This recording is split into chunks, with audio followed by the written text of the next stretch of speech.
Welcome to WatchNut TV and yet another edition of What's in the Box. In this edition, we're exploring. Hey, there you go.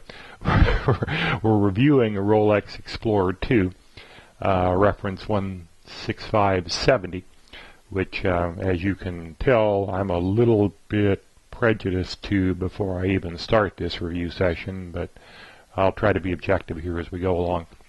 So let's take a look at what's in the box. This is a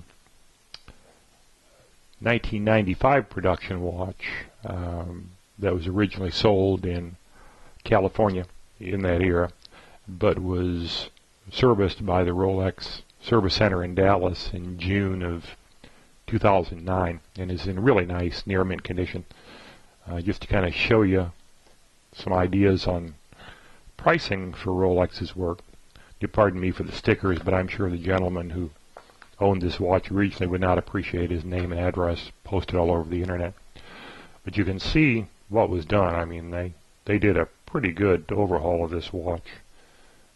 New dial, new crown, new hands, complete new handset, and obviously polished it up and cleaned it up. Their work is not cheap. You can see what went into that service of the watch a few years ago. But the watch shows it. I mean, it's in almost close to new condition. You can see, to attest to their work here, just a copy of the service warranty they provide when they service a watch. Also included are the factory service manual that they provide every watch they service, and the standard Rolex Explorer instruction book. So let's take a look at the watch itself. I've always liked these watches simply because if you travel a lot, they're very easy to reset to when you change hours between time zones. The hour hand resets very quickly on its own without having to manually stop and reset the movement, which I think is a nice benefit. But this is, as you can see, the black dial version of the watch. Really nice condition. Shows really very little wear at all at this point in time. Typically good quality work, consistent with the work Rolex Service does on their own watches. Nice oyster bracelet. Again, this is prior to the solid inlinks, but it's still in good shape.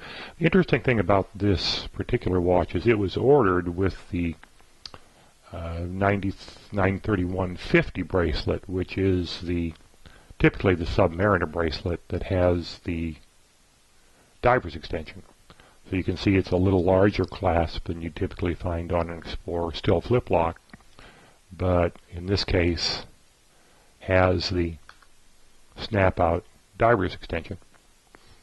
I guess it makes sense to me when you think about it. I mean, if just like people want to put a dive watch over a wetsuit, why wouldn't you want to put an outdoor watch like an Explorer over a jacket sleeve or a sweatshirt or a sweater or something, to where the flip-lock clasp with the extension could come in really handy for a nice kind of outdoorsman's watch. But and you can see the buckles in really very nice condition. I mean, the watch shows at this juncture very little sign of any wear, so after it was serviced in 2009, it has obviously seen very little wrist time. So anyway, if you're looking for an Explorer II, and these are becoming much more popular again now that Rolex has announced the new Explorer at Basel this year, and I'm not sure if I like it yet or not. Bigger case and that huge orange 24-hour hand. I don't know if they're going to do anything for me or not, but maybe I'll get used to them as I see one for real.